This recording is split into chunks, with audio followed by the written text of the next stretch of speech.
Welcome, Pisces, to your 2025 August reading with T-Bear.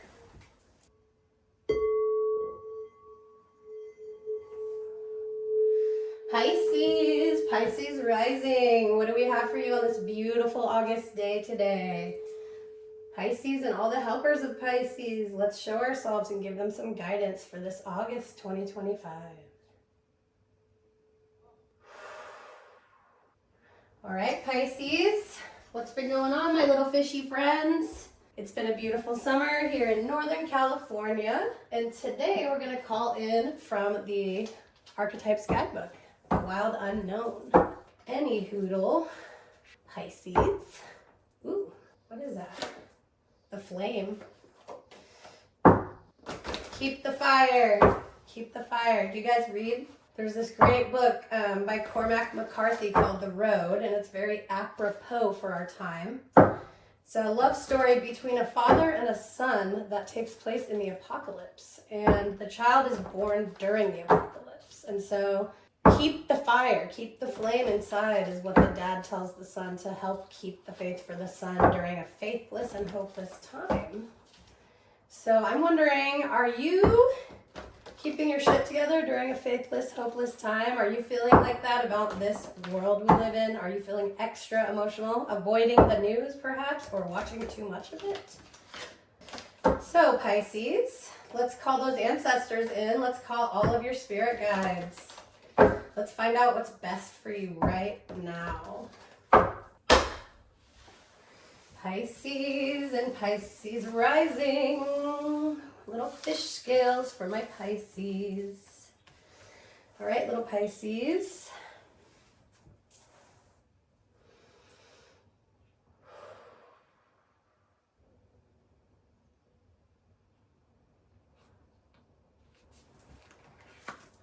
The orphan is the current situation.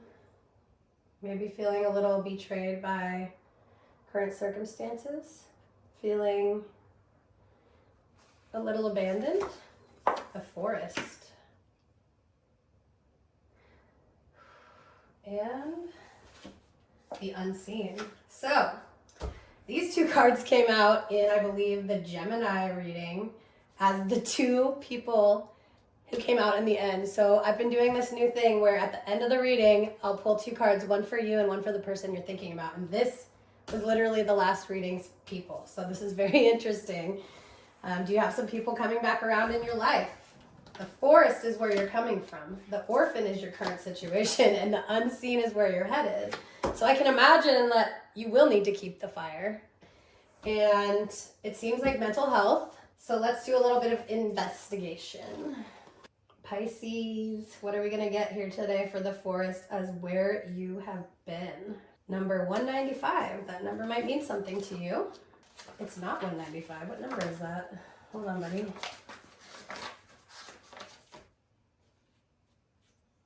It's 135. I don't have my glasses on. Okay. The forest, the woods, the thicket, the jungle. Kind of what I was saying, like you're in the thicket of it. Consider for a moment your earliest memory of the forest. It's likely it included all of the mythic dynamics of this archetypal space. A little fear, a little enchantment, perhaps losing your way, perhaps discovering a secret mystical treasure. Such is the magic of the forest. It requires first that you enter it, and then that you get lost within it. You may think there's a path to lead you straight through, but soon enough you'll be on what is known as a pathless path. This is so... The unseen is on the way. You're already on a pathless path. This sounds like really brave energy right now. This is like a knight setting out. There are tricksters here, dense foliage and entanglement. This is yelling about codependency. Whenever I see the word entanglement, I just think, ugh, it's enmeshment. But equally present are the glimmers of fairy light and friends among the trees. You're on an adventure now. So no turning back. Embrace the dim light. You're moving in the shadows, whether literal or imaginal. Brave the forest and get lost, get found. Magic abounds. You're doing childlike wonder, the orphan, an adventure. And then if not, you're concealed, dense, and savage. And the hunter and the maiden, the crone and the shaman make regular appearances in the forest. Don't be surprised if these cards come up together. Let the narrative reveal itself. Okay, let's see here. The orphan as your current situation, 71, that number might mean something to you. The orphan, the wounded child, the abandoned, and the beggar. So, looks like you had some, maybe some codependency, lost in the world we're in, but you switched it to, I'm on an adventure, embodiment, braving the storm, so to speak. And then your current situation, somehow you're left feeling wounded, abandoned, and begging. So that's, when I say codependency, it could be on a drug, it could be on alcohol, it could be a person, it could be your past, it could be an addiction, right? It's a malalignment of self. So I imagine that would lead us to being wounded, maybe regressive energy with the orphan, and begging life, begging a person, blah, blah, blah, you know. Access this archetype through creative acts like drawing, painting, or writing. Pisces, you're hella creative, so I really want you to get out of bed and pick up that art tool that you love. Keep it simple. Ask the orphan what it wants. I love that. So I think one of the last things we think to do sometimes as a human is to ask for our guides' help, whether that be angels, ancestors, our own inner spirit, something that calls to us, the stars, the trees. You gotta ask it for assistance. You can walk around and be like, I love nature, I love people, I love this and that, but you gotta vibe it. So look at the tree, focus on one area, say hello to that tree, ask it for information. Go to a counselor. There's a lot of options, so don't just stay there in one place. The study of the orphan is deep and challenging. Energy of our time. We are ever more connected, yet face collective isolation. This is exactly what I'm talking about. For some reason, you're really wrapped up in secular of the world problems, which probably are focusing inward, which is causing regression. I mean, geez, that's what I said at the beginning. You're literally walking through your own apocalypse. We are in a time of universal orphanage of nature and of each other, of our own hearts. Take refuge in the fact that we all share this core wound and dilemma. It is normal to fear this card as it haunts the caverns of the soul. When it appears, take the time, real time, to be in presence of feelings this card stirs in you. It does make my tummy hurt. What is the deepest gift you could imagine giving others, and what has been rejected is quite possibly what is most needed. So I would say rejecting connection that's healthy, rejecting healthy eating, rejecting people you trust's ideas, and rejecting your own truth. Oopsie, I forgot to honor myself, and now I'm back to square one, and we're heading towards the unseen. So in the dark unseen, but this card's much lighter. So let's hope that this loss or this loss of self could lead us to a more productive life. The spirit, the ancestor, the eternal, what did I just say? You have to call that in. The unseen is just as it sounds. We cannot see it, yet it sees us, watching and waiting with wisdom, both kind and instructive. We feel this presence, sense it, intuit it, and then doubt its existence.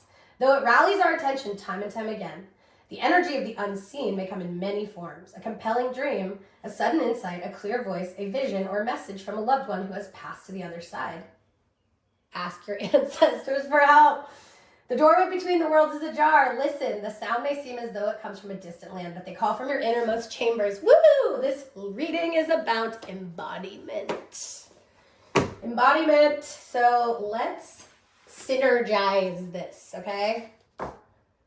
Paul Stamets is this really cool guy. If you don't know about medicinal mushrooms, and I don't mean magic mushrooms, I mean medicinal mushrooms like turkey tail, chaga, lion's mane.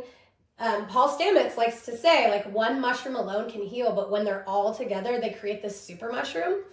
And they're finding a lot of cures for things through psychedelics, but the ones I'm speaking of are medicinal. So what I would do is pull a Paul Stamets, synergize this, and then walk into this, okay? This has way more hope going on. Okay, are you ready, Pisces, to figure out where you sit and where your person sits? So let's do you first. The prayer.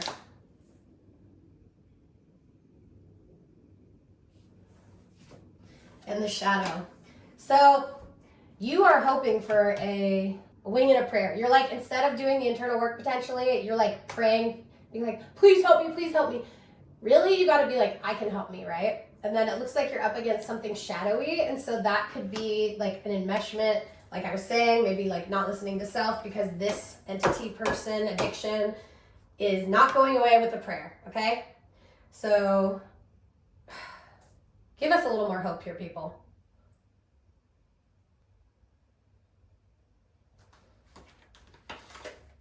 The flame! Well, does that speak for itself or what? Keep the fire. Let's give you a affirmation. Seems like you might need it. I'm really proud of you, Pisces, because it looks like you're being forced into this work, but you are going to have to do it, and it looks like it's going to come full circle, and you've got everything you need, right? So I'm really proud of you. Each time I choose to tune into spirit, guidance of the highest truth shows up for me. Trees, ancestors, angels. Each time I choose to tune into spirit, guidance of the highest truth shows up for me. Pisces, I'm going to end it there. That is pretty cool. It was very clear. As unclear as the forest and the unseen is, it was pretty clear what we need to do here. So I just want to thank you all for coming. This is T-Bear with Quantum Connections Oracle from NorCal. Huge Deadhead, huge music lover. I would love to hear what you guys are listening to, what's going on in your lives, if these readings are helping you. This is my 3rd month. I plan on sticking this out, so it's so good to have you back. I'm really grateful for, I think I hit like 1,120 followers in the 3 months I've been on, so please keep sharing me. I'm so happy about it, and I'm so grateful to bring all this information to you. So happy August, Pisces.